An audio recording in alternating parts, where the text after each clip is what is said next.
একেবারে Kasba law college থেকে সরাসরি প্রতিনিধি অয়ন ঘোষাল রয়েছেন আমাদের সঙ্গে। অয়ন, একজন ছাত্রী তার নিজের কলেজেই তাকে গণধর্ষণের শিকার হতে হয়েছে, এই অভিযোগ, এবং অভিযুক্ত কারা? কলেজের প্রাক্তনী, কলেজের বর্তমান তিনজন। কিন্তু প্রশ্ন উঠে আসছে অয়ন, যে এই যে মনোজিৎ মিশ্র যে মূল অভিযুক্ত, তাকে এই প্রমিত মুখোপাধ্যায় সাহায্য কেন করেছিল, কেন মদত করেছিল, কি জানা যাচ্ছে অয়ন?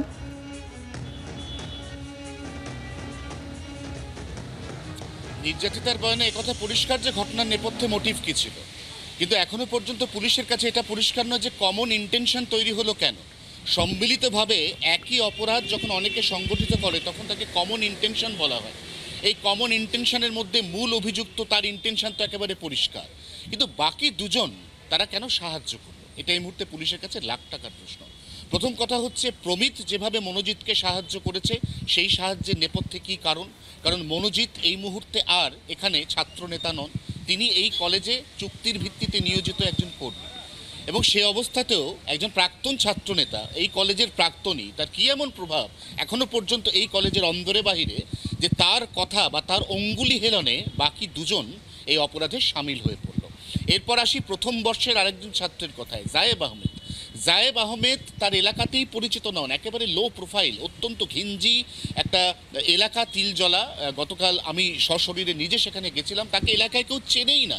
সকালবেলা সে বাড়ি থেকে বেরোয়, রাত্রিবেলা সে বাড়িতে ফেরে। মাঝের এই সময়টায় সে কী করে, কোথায় যায়, এটা কিন্তু এলাকাবাসীর একেবারে জানা নেই। এই অবস্থায় জায়েব আহমেদ প্রথম বর্ষের ছাত্র, সে কেন মনোজিতের অঙ্গুলি হেলনে এই কাজে তাকে সরাসরি সাহায্য করলো, এবং যে কাজে তাকে সাহায্য করা হলো আমি যদি একেবারে ছবির মাধ্যমে বোঝার চেষ্টা করি তাহলে এটা হচ্ছে অকুস্থল বা প্লেস অফ অকারেন্স। এখানে যখন ভেতরে ওই নারকীয় বর্বরচিত অত্যাচার চলছে একজন ছাত্রীর ওপর, তখন বাইরের গেটে দুজন পাহারা দিচ্ছে। এই মানসিকতা তৈরি করার নেপথ্যে যে ধরনের মোটিভেশন দরকার, ইন্টেনশনটা তৈরি করতে গেলে যে ধরনের প্রভাব দরকার, এই প্রভাবটা কেন, কখন, কিভাবে তৈরি করা গেল, এই প্রশ্ন কিন্তু এই মুহূর্তে উত্তর খুঁজছে পুলিশ। এবং ঠিক সেই কারণেই তিন অভিযুক্তকে একই সঙ্গে জিজ্ঞাসাবাদ করা হচ্ছে, কখনো আলাদা করে জিজ্ঞাসাবাদ করা হচ্ছে, করে এটা বোঝার চেষ্টা করা হচ্ছে যে কলেজ থেকে বেরিয়ে যাওয়ার পর এই কলেজে আবার বিশেষ কারুর রেফারেন্স বা রেকমেন্ডেশনে একজন কর্মী হিসেবে নিয়োজিত হয়েও কিভাবে এই কলেজের বর্তমান ছাত্রদের ওপর এতটা প্রভাব বিস্তার এই মনোজিৎ করতে পারছে, এটা প্রথম প্রশ্ন। দ্বিতীয় প্রশ্ন, এখনো পর্যন্ত যা ব্যাকগ্রাউন্ড পাওয়া গেছে এই তিনজনের, তার মধ্যে প্রথম দুজন তারা কিন্তু ছাত্র হিসেবে ভালো, অর্থাৎ তাদের একাডেমিক ব্যাকগ্রাউন্ড ভালো, তারা প্রত্যেকে আপাত দৃষ্টিতে এলাকায় ভালো ছেলে হিসেবে পরিচিত। যদিও গতকাল জি 24 ঘন্টাকে দেওয়া সাক্ষাৎকারে আমার সহকর্মী রক্তিমাকে মনোজিতের বাবা জানিয়েছেন যে মনোজিতের মধ্যে একটা অ্যাডামেন্ট মনোভাব চলে এসেছিল এবং সে নিজেকে বিরাট বড় কেউ ভাবতে শুরু করেছিল, সেই কারণে তার সঙ্গে আর তার বাবা, তার পরিবার সম্পর্ক রাখতো না। এই জায়গা থেকে এই যে মনোজিৎ মিশ্র, যার বিরুদ্ধে অভিযোগ উঠছে, মূল অভিযুক্ত, এবং তাকে সাহায্য করেছিল বাকি দুজন, যার ছবিও আপনারা এই মুহূর্তে দেখতে পাচ্ছেন, প্রমিত মুখোপাধ্যায়। মনোজিৎ মিশ্রের বাড়ি কালীঘাটে, 2022 সালে সাউথ ক্যালকাটা ল কলেজ থেকে পাশ করে যায় সে, অর্থাৎ কলেজের প্রাক্তনী। কলেজের সক্রিয় পদে না থাকলেও তার ব্যাপক প্রভাব ছিল। আলিপুর আদালতে প্র্যাকটিস করতো মনোজিৎ, এবং কলেজে থাকাকালীন একেবারে দাপুটে ছিল মনোজিৎ। মারধর, কিডন্যাপ, সেই সমস্ত ঘটনাতে তার নাম জড়িয়েছিল। পুরনো ক্যাম্পাসে সিসিটিভি ভাঙার অভিযোগ ছিল, অর্থাৎ তার কীর্তি একাধিক। এবং এরপর এই ঘটনা এরকম একটা নক্কারজনক ঘটনায় মূল অভিযুক্ত এই মনোজিৎ মিশ্র, এই কলেজের প্রাক্তনী। আমরা এই জায়গা থেকে অয়নের কাছে যাই। অয়ন, যে বিষয় সামনে আসছে এই মনোজিৎ মিশ্র সম্পর্কে, একটু যদি পিছনের দিকে দেখা যায় তাহলে কিডন্যাপ থেকে শুরু করে সিসিটিভি ভাঙা থেকে শুরু করে মানে একাধিক কীর্তি গুণধর এই মনোজিৎ মিশ্র, এবং এইরকম একটা নক্কারজনক ঘটনায় অভিযুক্ত সে। আর কি জানতে পারছো, তোমার কাছে কি তথ্য রয়েছে? এইটা তো সব থেকে গুরুত্বপূর্ণ পয়েন্ট নীলাঞ্জনা।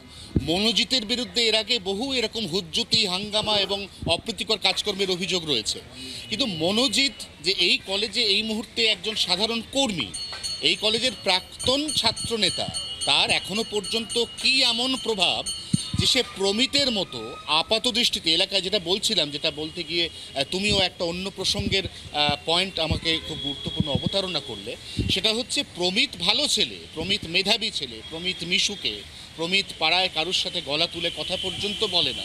তাহলে এত বড় একটা অপরাধ, দেখো আইন কলেজে যারা পড়াশোনা করে তারা প্রত্যেকেই এই বিষয়টা অন্তত জানে যে এটা ঠিক কোন মাত্রার, কত বড় লেভেলের একটা অপরাধ তারা করছে। অতএব তাদের কাছে আইনের প্রত্যেকটা জিনিস একেবারে নখদর্পণে।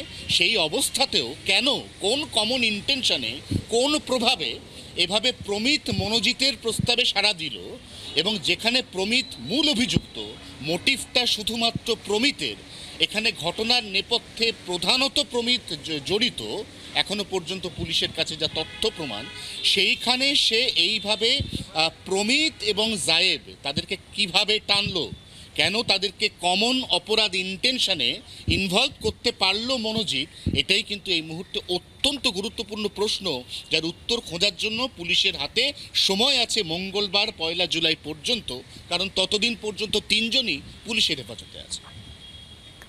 অয়ন, ধন্যবাদ তোমাকে। বাংলার আওয়াজ, বাঙালির আবেগ, জি 24 ঘন্টা।